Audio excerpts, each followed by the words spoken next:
દેવભૂમિ દ્વારકાના જામખંભાળિયામાં 21 કરોડથી વધુના વિકાસના કામોની ભેટ શહેરીજનોને મળી છે। નગરપાલિકા દ્વારા શહેરના વિકાસને નવી ગતિ આપવા માટે વિવિધ લોકાર્પણ અને ખાતમુહૂર્તનો કાર્યક્રમ યોજાયો, જેમાં 5.03 કરોડના ખર્ચે હેરિટેજ સ્થળોનો વિકાસ કરવામાં આવ્યો। મહિલાઓ માટે જીમ અને સીસી રોડના કામોનું લોકાર્પણ કરવામાં આવ્યું। 16.30 કરોડના ખર્ચે આઇકોનિક રોડ, સ્મશાનમાં સુવિધા, ડ્રેનેજ લાઇન, બાળકો માટે टॉय ट्रेन सहित विविध कार्यक्रमों खातमुहूर्त કરવામાં આવ્યું। આ પ્રસંગે સાંસદ પૂનમબેન માડમ અને ધારાસભ્ય મુળુભાઈ બૈરાની અધ્યક્ષતામાં વિકાસના કામો જનતાને સમર્પિત કરવામાં આવ્યા।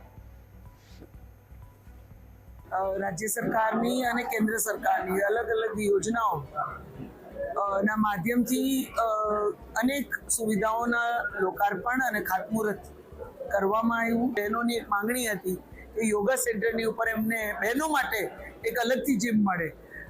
નગરપાલિકા સંચાલિત એક જીમ તો હતી જ, જે ભાઈઓ માટે બહેનો માટે ટાઈમિંગ અલગ અલગ પણ કોમન હતી, પણ એ લોકોને એક્સક્લુઝિવ બહેનો માટે એક જીમ જોતી હતી, જેનું આજે લોકાર્પણ કરવામાં આવ્યું।